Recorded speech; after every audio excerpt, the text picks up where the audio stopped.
Hickok 45 here. Got some serious business going on. Gotta hide behind this barrel. Oh yeah, shoot that picture. Let's shoot it again. How about a bowling pin? How about a 2-liter? How about a cowboy over there? I think I see him. All right. If I counted right, that's 6. My 6th grade education pays off. I can count to 6.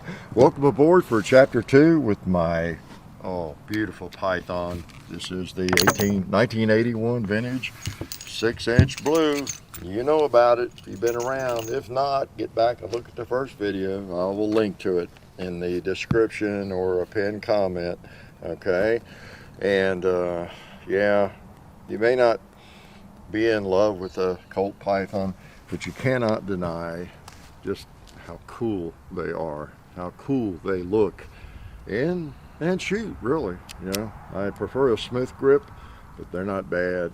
And that vented rib barrel quality goes into these.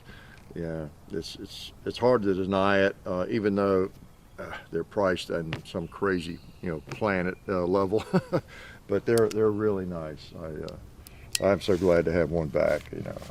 I paid a big $250 for one back in the 70s and let it get away. Y'all know, you've heard that story, and I won't repeat it. But now I've got one back, and it's kind of nice. Okay, and the new ones aren't bad either at all.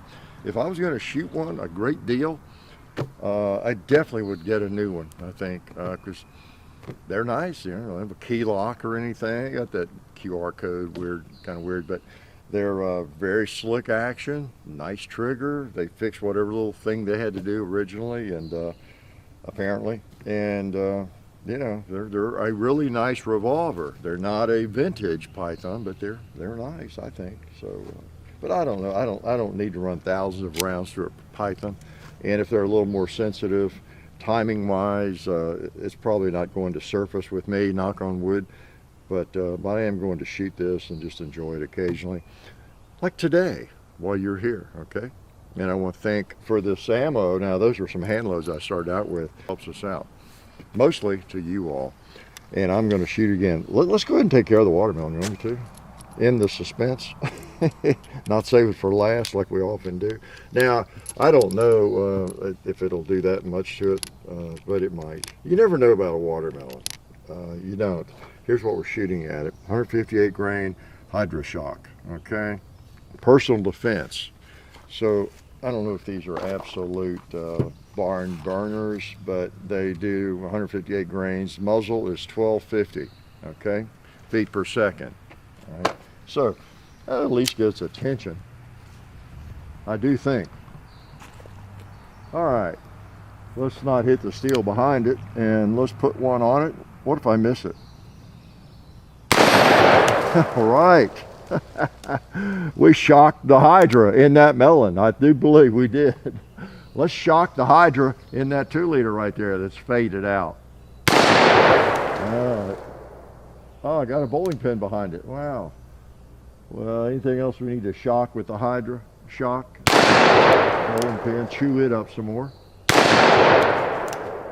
Those feel pretty good. Let's shock the Hydra in that pig. Oh boy, right in the shoulder, I think. Oh, I got another round. What am I thinking about? Let's roll it around and let's shock the gong if I can. All right, shock the gong. Old Mr. Gong doesn't have a lot of water in him. There I go, assigning gender. But he's pretty tough, so we'll keep it a he. How's that? Oh, there I go. Oh boy, gotta watch it, don't I? So yeah, beautiful firearm, and it's fun to shoot. And again, the 357 Magnum. You see what I have fired here? I fired some hand loads that are moderate Magnum. I fired these Hydra Shocks. We'll fire some of these 158 grain. I kind of consider American Eagle range ammo, but it's pretty warm stuff. It's a soft point 158 grain bullet, and it's pretty warm too, I think. It's 1240. This one, it's kind of the same one. 1240. Same, so it should be the same feel.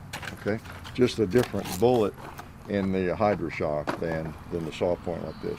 Okay, so it's such a versatile cartridge, you know, and there's no excuse for shying away from a 357 Magnum revolver, because you can shoot, which I've not done yet, but we will. I've got some 38 specials here to shoot. You can load your own Magnums, load them down a little bit, load them up a little bit. Just be careful, know what you're doing. All right, I kind of like the sound of that gong.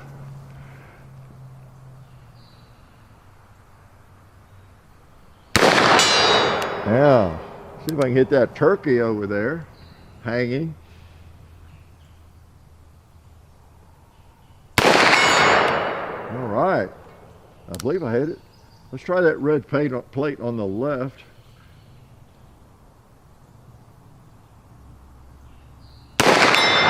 Oh boy, what an accurate revolver. Let's try this plate down here. Pretty nice. Oh, glad I got Magnums in here. I forgot. See that black bucket hanging there? I filled it with something, water, I think. More Hydra. See, you don't have to shoot Hydra shocks to blow up the Hydra. All right. I think I have another one, actually. Don't.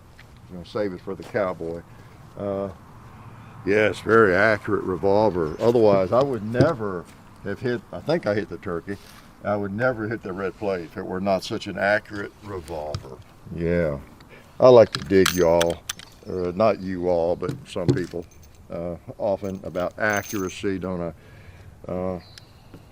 You know what brings that to mind? I've been, I don't know, watched some videos recently. I've seen so much talk.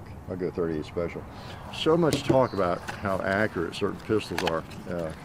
And people don't mean anything by it, but I still, accuracy, oh, what are you talking about? Accuracy, you know?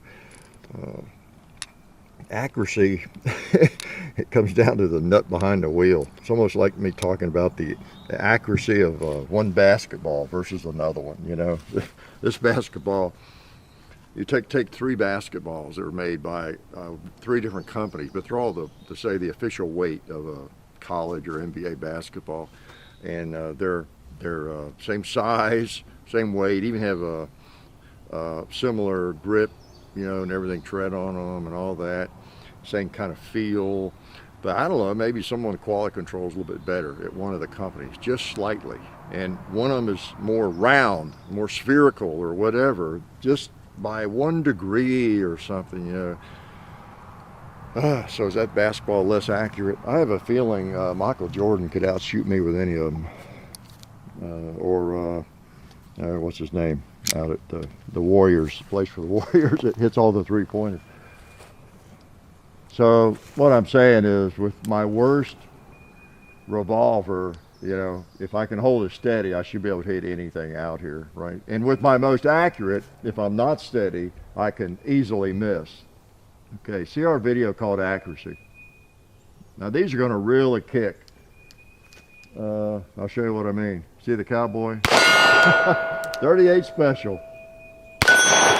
You hardly know you're shooting a center fire, especially if you miss like that. What'd I say? Yeah. See? Oh, nice. Let's put one of these on the gong. You know, it'll take it a while to get there. So grab you a cup of coffee.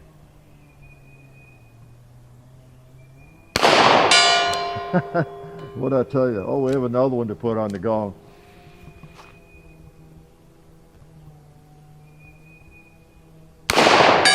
Yeah. So, yeah, nice. But these are supposedly laser. What they call as they make the barrel, they make the firearm, they laser sight them or laser bore sight. They do something to laser align it so that it is really aligned, and it is supposedly a very accurate revolver. And I believe the rifling, the bore of the barrel, am I correct on that? I believe it's a Python. It actually squeezes down slightly as it moves towards the muzzle, just ever so slightly, to enhance accuracy. Okay, So you got all the tools here. It's just a matter of whether or not you can hold it steady, right, on any given day. And on one day I might not hit very well with it. Another day I might not be able to miss. You know, just like you all. You all go shooting, don't you? You know what I'm talking about. Let's go back to Magnums. What the heck? Okay. And then I'll let you go. We're not going to shoot this thing all day long. But just a nice revolver. Like I said, I'll link to the first video on it. There's lots of information out there on the Colt Python, and we've given you a lot of it. You see these at gun shows, and you know, the crazy prices. It'll be people with a case of them. Some of you may not have been to a really halfway decent gun show before, but like any other endeavor, you know, you're going to see everything there, and maybe lots of it, and be amazed by what you do see. But it's very common to see, 'cause these things have become almost more of a collector's item than a shooter, and people have cases of them. They're like diamonds or necklaces or coins. You know, I was at a gun show just a few days ago, and came up on a booth, and the guys got display cases, and there's a big, like an 8-inch nickel python, and some little short barrel ones, and they just look like they're right off the line. Beautiful, beautiful, big prices, but just beautiful firearms, beautiful pieces of metal, no doubt about it. All right, but I like to shoot mine. I'm funny that way. It's just a weird habit. I like to shoot firearms.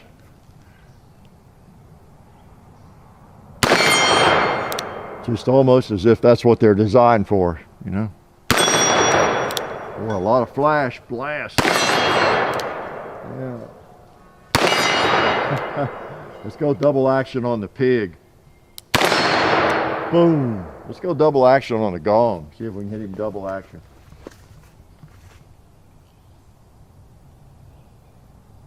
Yeah, I think I missed it. I think I did. Yeah. Let me shoot a couple more times. I got to hit him double action. That'll give me a shoot to load again, right?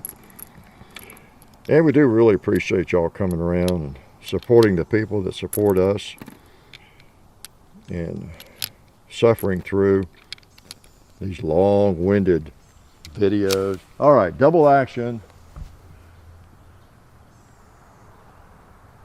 There, I knew I could do it. All right, now I got 5 more shots to play with. Nice. Yeah.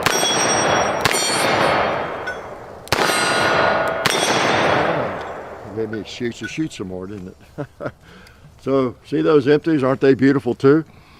Yeah, good old Colt Python. Oh boy, nice revolver. I have actually seen people though make comments that they don't like the looks of the Python as much as other revolvers. And I remember one particularly months and months ago. I thought, well, this guy is really serious, really is.